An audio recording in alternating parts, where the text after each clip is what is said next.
A day with my മുട്ട സാവു.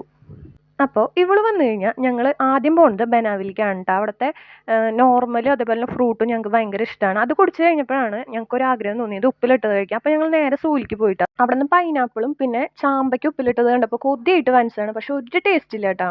പിന്നെ സൂ ഇപ്പോൾ ഫ്രീ എൻട്രി ആയതുകൊണ്ട് ഞങ്ങൾ അതിൻ്റെ ഉള്ളിലേക്ക് കയറാമെന്ന് വിചാരിച്ചു കേട്ടോ. കുറേ തമിഴന്മാരൊക്കെ വരുന്നുണ്ടായിരുന്നു, ഒരു വണ്ടി ഓഫ് ആൾക്കാർ. അപ്പം ഞങ്ങൾ അവിടെ കയറി. അവിടെ നല്ല സുഖമാണ്, ഈ വെയിലത്തും നല്ല തണുവൊക്കെയാണ് കേട്ടോ. മരങ്ങളല്ലേ നിറച്ച്. പിന്നെ ആ കൂടി കണ്ട മൃഗം എന്ന് പറയുന്നത് മാനിനെ മാത്രമേ ഞങ്ങൾ അവിടെ കണ്ടുള്ളൂ. ബാക്കിയുള്ളതിനെ കാണാനായിട്ട് ഞങ്ങൾക്ക് പറ്റിയില്ല. ഒന്നാമത്തെ ഞങ്ങൾ ഇവിടെ എത്തിയപ്പോൾ നിന്നു. ഇതിനെന്ന് വെച്ചാൽ റീൽ എടുക്കാനാണ്. ഡാൻസറെ തന്നെ കൊണ്ട് റീൽ എടുപ്പിക്കണം, അതാണ് അവളുടെ ആഗ്രഹം.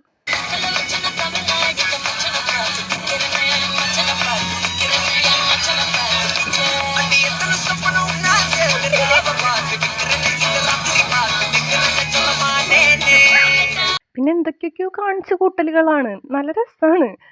നമുക്ക് കുറേ ചിരിക്കാനുണ്ടാവും. ചിരിച്ച് മണ്ണ് തപ്പും ശരിക്കും പറഞ്ഞു കഴിഞ്ഞാൽ.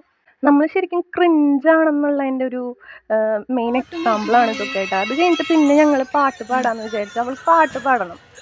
ആദ്യം പറയുന്ന ഒരു സകലകല വല്ലഭി ആയതുകൊണ്ട് എന്താ ചെയ്യുക, ഡാൻസ് പാട്ട് എല്ലാം കൊണ്ടും ഭയങ്കര ഇതാണ്. എനിക്കങ്ങോട്ട് ഒരു കഴിവില്ല കേട്ടോ. പക്ഷെ ഇരിക്കുന്നത് കണ്ടു കഴിഞ്ഞാൽ എല്ലാം അറിയണ ആളുടെ പോലെയാണ് ഇരിക്കുന്നത് കേട്ടോ. അവളും ഏകദേശം അങ്ങനെ തന്നെ.